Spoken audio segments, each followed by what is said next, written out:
This is Ask the Experts. Here's Curran Bhatia. I am Curran Bhatia, joined by David Feldman. He is the BKFC founder, president, and we have a lot to talk about with everything that they're doing. David, how are you doing, my friend? I'm doing awesome, Curran, man. Thanks for having me. A pleasure to be here. And I'm looking forward to talking to you about your journey and everything that BKFC is doing. And I feel like we're right there where there's so much more to come. And that's what I'm excited to learn about as well. But wanted to take it a step back for a sec. I know your father was a boxing trainer, Marty Feldman. You were a professional boxer, 4-1, 4 knockouts. Not a bad record there.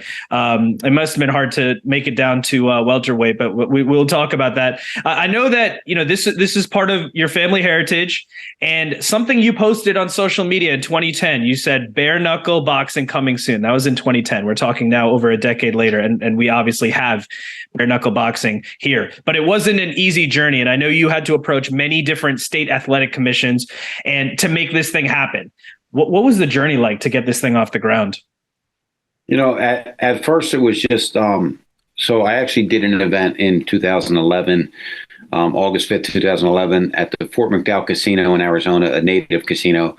I did one bare knuckle fight with an amateur MMA undercard, and we sold it out real fast, like 5,500 tickets. And we had 700,000 people stream the event. And the site ended up crashing. It was a new site that was for streaming back then. Obviously, things have evolved so much more since then, but this was back then when it was just getting rolling and it crashed. But after that event, I was like, holy crap, man, I got something here. Like this is lightning in a bottle. So let me just go around to other athletic commissions. After I did one, it's going to be easy now. And, 7 years later, I ended up getting approval from Wyoming for doing our first event, June 2nd, 2018. In that interim, we pitched 28 states, some of them multiple times. So we actually pitched 68 times. We pitched bare knuckle fighting in front of commissions 68 times, 68 no's, and then we finally got a yes. So it's funny because I said on another interview, I was like, imagine asking a girl out 28 times, you're going to get arrested, right? So I was just like, finally, I was like, at the end of the road, I was like, I'm going to have to kick people's doors down because this is something, this can be something. Obviously, in that interim, I stopped a little bit. During that whole time, I was promoting boxing and mixed martial arts events.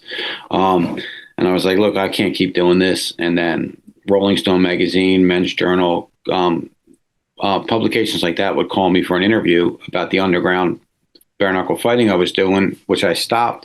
And then I was like, all right, well, let me do another one. So I did another one. I just did whatever it took to get people to talk about it. So then eventually we got very lucky, talking to Brian Pedersen from the state of Wyoming, the athletic commissioner out there. And he said, look, I love it. Let's do it. So then we almost got it to the finish line. And then the governor came in and said, no, we can't do this. And then we did some type of maneuvering. And then a month later, we were approved. And then 2 months later, we did our event, June 2nd, 2018, trending #1 on Twitter. Just every publication in the world was talking about us then. And not knowing really the pay-per-view business too well, being trending #1 on Twitter, never everybody talk about you. At the end of the fight, we were like, man, we must have made millions and millions of dollars. Find out later that everybody illegally streamed this and stuff like that. But we did okay. And then we just kept pushing forward. And right now we have 2 events coming up, and then we have our 50th event, which will be December 3rd. Of this year at the Hard Rock Casino in Hollywood, Florida, will be our 50th bare knuckle event. Congratulations on making it to 50 events and a lot more ahead. And obviously it wasn't an easy journey, and you really had to push to get this thing going. I know one thing you mentioned about one of the first events, it was on an ice skating rink, and it was in Wyoming, as you mentioned, and not the highest population over there. And you figured out a way to get this going. And a lot of the stuff I like to talk about with guests on the show is just like journey and process. And obviously you have to keep going. But the biggest thing is just maybe taking that first step. It doesn't matter if it's an ice skating rink. It doesn't matter if there's not a lot of people watching. Would you agree with that? If people are listening to this on their own journey, just take that first step and build from there. I mean, you have to. There's a saying that goes out there: if you stay in the same place, you're not going anywhere, right? Just put one foot in front of the other. And if you listen to no to me now, like a no, is actually like a yes to me, because I'm like, now it's a challenge. Like, you say no to me and I'm like, okay, how do I make that a yes? And I'm getting way better at selling this thing now. We just did the big Sports Hell conference in Monaco and just signed up over 60 different countries to air Bare Knuckle Fighting Championship for 2023. It's just amazing. But I mean, to get to that journey, it's just giving it that shot. If you have an idea, go for it. I mean, the worst thing in the world that can happen is they say no. Like, and that's it. Like, that's the worst, right? You're going to lose a little bit of money and they're going to say no. But what's the best thing that can happen? You can leave a legacy. You can make, tons of money for you and the people around you and, the team around you. You can do that. You can chase your dreams and then catch your dreams. I'm one of the, not a lot of people that actually had a dream, went through getting my dream broken a million times and realizing my dream. So, and it's not realized completely yet, but I mean, I have a great team around me. Like I said, I have, guys that have been here since the beginning of this thing back in 2010, when I said Bare Knuckle Boxing coming soon. And everybody thought I was crazy. It's funny, I think there was 3 likes or something like that on that post back then. And, and now here we are. We're talked about for every free agent that, that comes out of the mixed martial arts world and a lot of the boxing world right now. We just signed I can't drop the name yet because we have to do the official release on Monday, but we just signed former 2-time boxing world champion, currently still active fighter. He's going to have a big fight for us in February. And we have another one coming as well. All these, it's sometimes when like pinch me, is this stuff really happening? Because like guys that I dreamed of meeting, like Diego Sanchez or anyone like that I'm like, damn, they're fighting for me now. Like, it's crazy, but it was a journey. And I like that you use that word journey, because I talked to another lady the other day and did a big interview with a well-known director. We're going to start this docu-series. But anyway, it was he used the word journey, and the journey, right? The journey is you're going to have hills and peaks and valleys, and as long as you're strong enough to just not cave into the nose, you're going to be in good shape. I'm looking at the post here, June 28th, 2010, David Feldman, Bare Knuckle Boxing coming soon. 3 likes and 3 comments. And so you remember that correctly. And obviously it's been a huge journey since then. You mentioned hearing no so many times. And I'm just curious, because not only do you have to convince state athletic commissions to allow these bare knuckle boxing events to happen, but as you grow, you're going to want to get sponsors and advertisers and people from all different walks of life. And there's obviously going to be a hesitation from people who maybe don't know the ins and outs of what BKFC is, or that these are trained fighters who are also defending themselves. What were some of the things that these entities said to you as the reason they weren't interested in, and how did you go?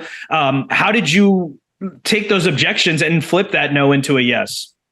Well, imagine being an athletic commissioner, right? And you got this kid over here who's telling you, I'm coming in, and look, bare knuckle boxing, it's not as dangerous as boxing or mixed martial arts. And you're looking at me like I got 3 heads. You're like, what is this guy talking about?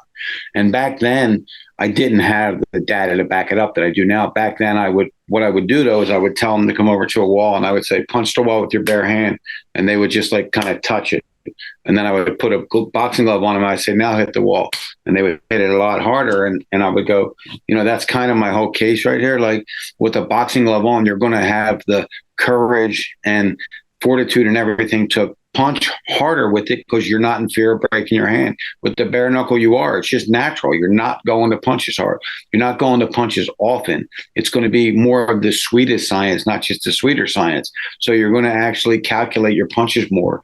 And I did that. I did this big punches per square inch. I did all. I had a guy that did crash test dummies for automobile industry to help me with that exercise. So I got all that done. And at the end of the day, it's hard to convince someone when I didn't have any real data, or I didn't have the fights that I did. So that's why it was really hard for me. The no's were, I just think people are going to break their hands. They're going to get more concussiveness. They're going to break their facial. They're going to get a lot of facial fractures. They're going to get cut to pieces. and, blah, blah, blah. It was everything that they could say. And at the end of the day, they were wrong about everything, except for we do have more lacerations. We absolutely do. But we have plastic surgeons on staff at each and every one of our events that stitch these guys up before they go home.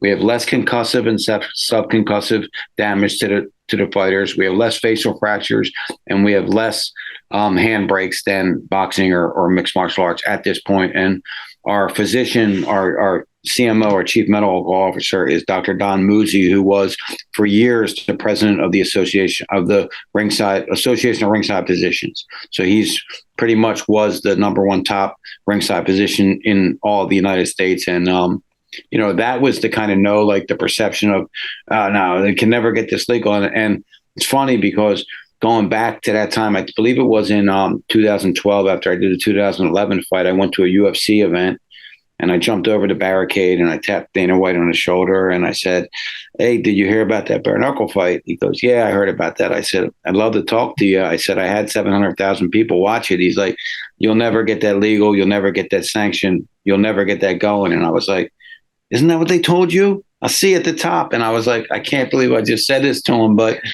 here we are, 10 years later. I'm not saying we're at the top by any means, but we're talked about in the same sentence as the UFC now. So that's part of, don't let anyone throw you off course, man. Stay your course, man. Stay your course. But the big objections were they just thought it was too brutal. And now we're still getting those objections. But when we have those objections now, I have the data to back it up that states that we're not any more dangerous.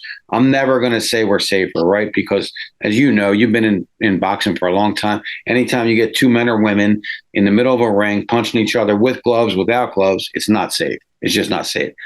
But it's no more dangerous than boxing or mixed martial arts.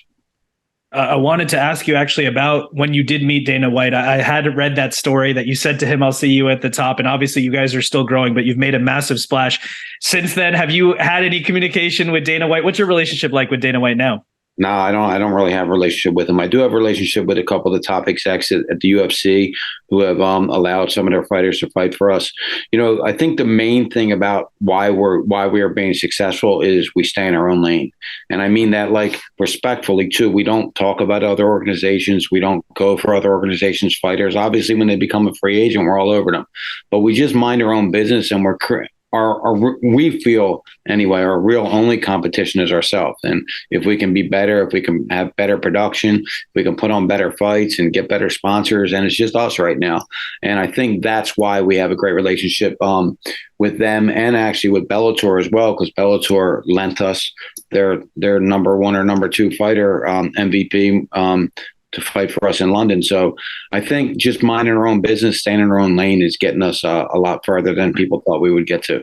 It certainly can, because one thing we know about combat sports is it's a very fragmented type of thing. And that's an issue sometimes when people are stuck in their own lane. But if promoters, network executives, executives of leagues, things like that can work together, have a respectful dialogue, and also bring together these cross promotions, we as fans win. And that's a great thing.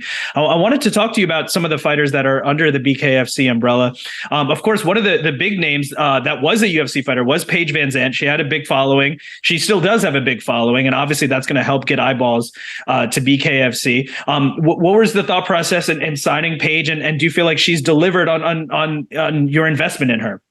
Yeah, I mean, the big idea about getting Paige VanZants was not that we're getting Paige VanZants the best fighter in the world. We're getting Paige VanZants, probably the biggest female personality in combat sports at that time, and we thought that it would bring a lot of crossover fans to us, not just from fighting, but also she was a Sports Illustrated swimsuit model. She was on Dancing with the Stars. She does her own fan site. So she's got a lot of fans on her own. And we thought that would be a great way to get people outside of the fight world to watch this thing. And it was the most money I ever spent on an event at that time. And it was the first event that we actually made pretty decent money on. So that investment absolutely paid off for us. She was great for us. When we brought her in, I think we probably paid double than any other promotion would have paid at that time. But for us, it worked because people were saying, how's this girl that's the swimsuit, model and I'm Dancing with the Stars and things like this going to fight bare knuckle? Like, the curiosity was like, let me check this out. And I think that's why we did so well with it. And that's why it was successful acquisition for us. The one thing I've said is that, and I've said this consistently, fighters from other backgrounds, let's say it's YouTubers, influencers, anyone, I think that's a great thing when they come into combat sports because they're allowing that audience that they've built up, the work that they've put in to build that audience to now come watch them compete. I think that's a good thing. And in Paige's case, I mean, she was also competing at the highest level in UFC as a fighter, and she was able to do that in UFC and now in BKFC. We had expected to see her on the London card and then maybe again later in the year. When do you think we'll see Paige VanZant fighting in BKFC again? She'll fight February 27th for a Knucklemania 3 card. That one will take place in New Mexico. So that's going to be a great card. We got some sensational bouts on that card. It'll be our biggest event by far. The most talked about one, I believe, too. We have some really, really big names that are going to be on the top 3 fights of that card. I'm excited about that one. I'm excited about the whole entire year, but that's when we're probably going to see her back. That sounds like an exciting event. Another fighter I have to ask you about. Of course, we were talking about fighters who were in the UFC. We last saw Nate Diaz in September against Tony Ferguson. I know that you've said you were 100% interested in Nate Diaz and that even BKFC was maybe aggressively interested in getting him signed. Will we see Nate Diaz fight in BKFC? I hope so. I do hope so. They're still inside of a renegotiation window with the UFC right now. So although I was able to talk to them, I wasn't able to really talk numbers and deal points, and I didn't want to violate anything that was going on with the UFC. As I said earlier, I do have a good relationship with them, so I didn't want to step on their toes. But if he does become a real free agent and, outside of this window, we will probably end up grabbing him because I think that we're going to pay him, what we think that he's worth. And again, he's worth more for us than he is for another organization. Like if he goes to another mixed martial arts organization, it's just like, okay, Nate Diaz is fighting MMA again. But if he goes to a boxing outfit, they're going to be like, wow, Nate Diaz is boxing. Or if he goes to bare knuckle, they're going to be like, man, Nate Diaz is fighting bare knuckle. Like it's just going to mean a little bit more at either one of those sports. So I think he's probably going to go outside of that MMA window, and hopefully he lands with us. And I'm confident we can make it happen. That's definitely on trend. We're seeing fighters who were originally MMA fighters now trying boxing, trying bare knuckle, trying all of these things. And I'm sure that trend is going to continue because, as you mentioned, it's interesting for us as combat sports fans to say, oh, well, okay, if you take away these tools from this fighter, how do they do? Do they do better, worse? And it makes it interesting. We saw Anderson Silva do that recently, go back into boxing, something he hadn't done professionally at a high level for many years. Are there any other fighters that you could tease, that you could tell us a little bit that maybe soon joining the BKFC umbrella? I mean, we're really going after every top free agent in mixed martial arts, and some of them in boxing. I mean, we made a bid to try to talk to Tyson Fury. He's got 3 more boxing matches that he has to do, but we want to put on some of the biggest events. We've got a great partner with Triller right now, and with the funding that's going to come with them, they're going to be going public here in the next 3 to 6 weeks. And when they do, it's going to open up a lot of doors for us. And with that, we're going to be able to go after every single free agent in combat sports. And we want to put on the biggest and best fights we possibly can. So I don't have any real teasers for you right now, but I will tell you that we're going to be in the mix for any free agent that pops. Any big free agent, let me put it like this, any needle mover. If they're going to move the needle, they will be talking to BKFC. And speaking of moving the needle, obviously these fighters who do that often have a following. They hope to get compensated. You've been able to compensate fighters in the way they need to, but fighter pay is still a big issue overall in boxing, in MMA, all throughout. We know this is an issue. What are your thoughts on fighter pay, and how do we improve this across boxing, MMA, all of combat sports? I mean, I guess it's just, it's the mindset of the promoter, really. Look, my thing is like this, and I said this to my whole team, not even talking about the fighters now, just talking about the team. I said, look, I want enough to be able to. So let's rewind for a second. Prior to the Triller deal, I got offered a really lot of money to buy this company, but David Feldman was going to make a lot of money, and none of my team was, and I turned it down. I turn it down for less than half. I'm going to make less than half now for myself, but my team is all going to make money.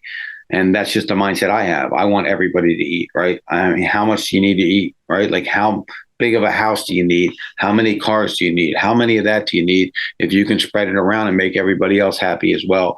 And that's my mindset of being a promoter. Look, if you're coming here and you're fighting your butt off with us and you're really doing everything we need to promote this thing, I really want you guys to eat, and you should be paid more.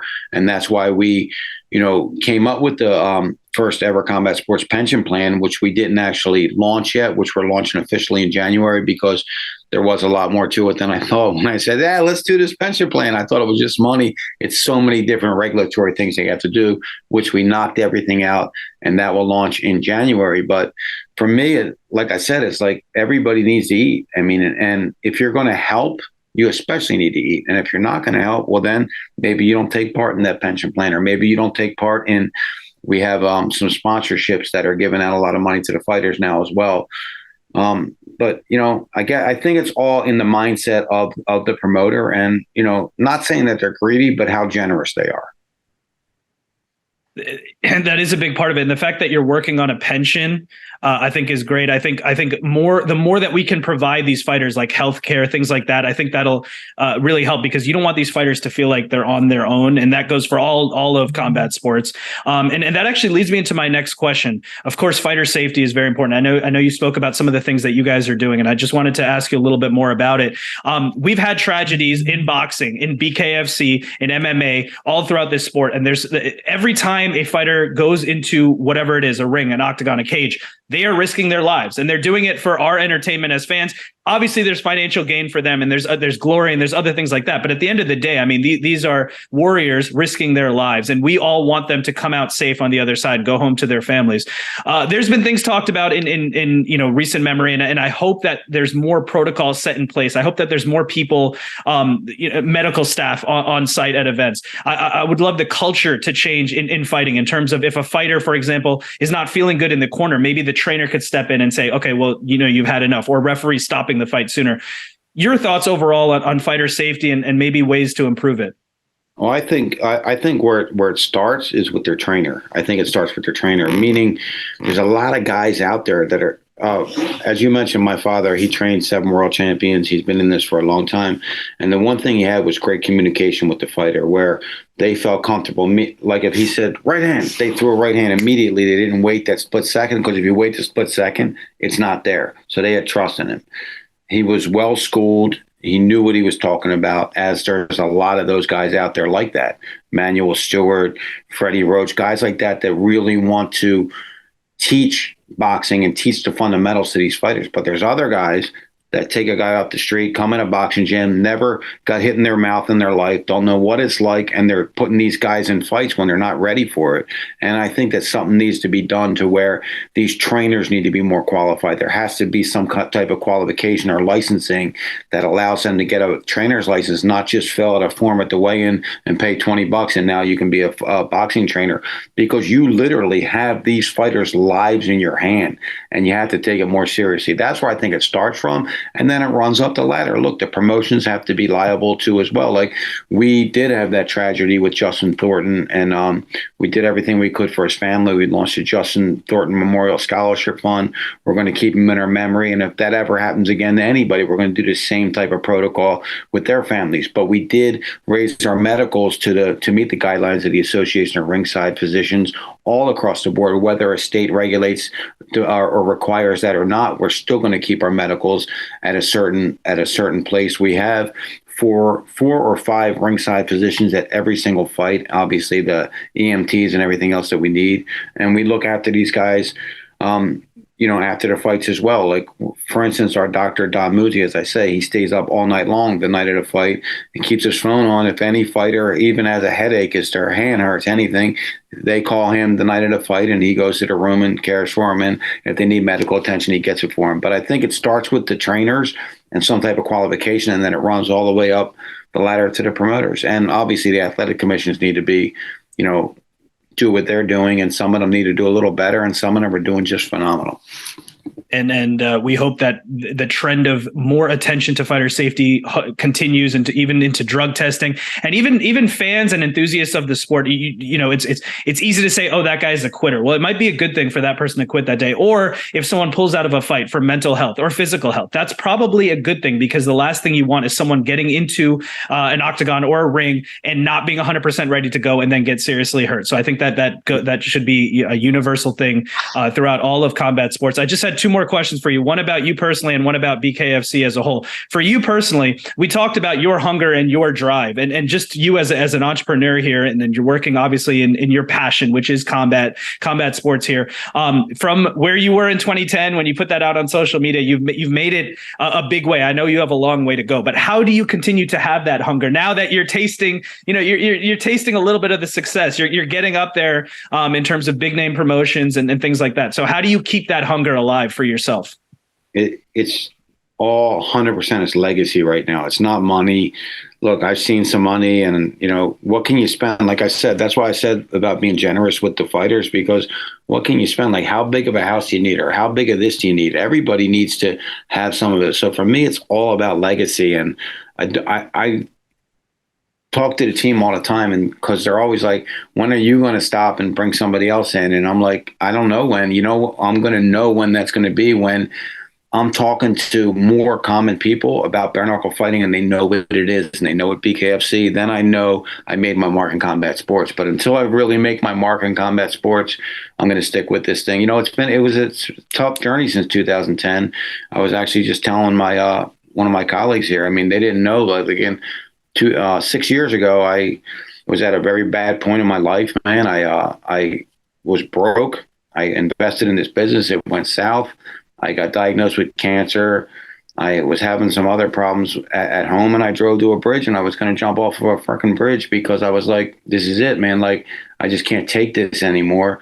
And I made a video to myself at the bottom of that bridge, and I said, I'll never be in this place again, and I'm going to, do all this stuff for my family, and blah, blah, blah, blah, blah. But go on what you said with mental health, right? People don't know what's wrong with somebody. And I didn't have a bout of depression. I just had a time there where I was at a very low point in my life, and I turned it around, man. And look where we're at now. That's where I say, like, you can really, truly be or do anything you want in life if you try hard enough and put all the work into it, and don't listen to anybody tell you can't, because there's so many people still to this day, every day, that's never going to work. That's never going to work. That's never going to work. Well, we had an article from Forbes magazine that said we're the next $1 billion combat sport. I mean, that was surreal for us, right? Something like that.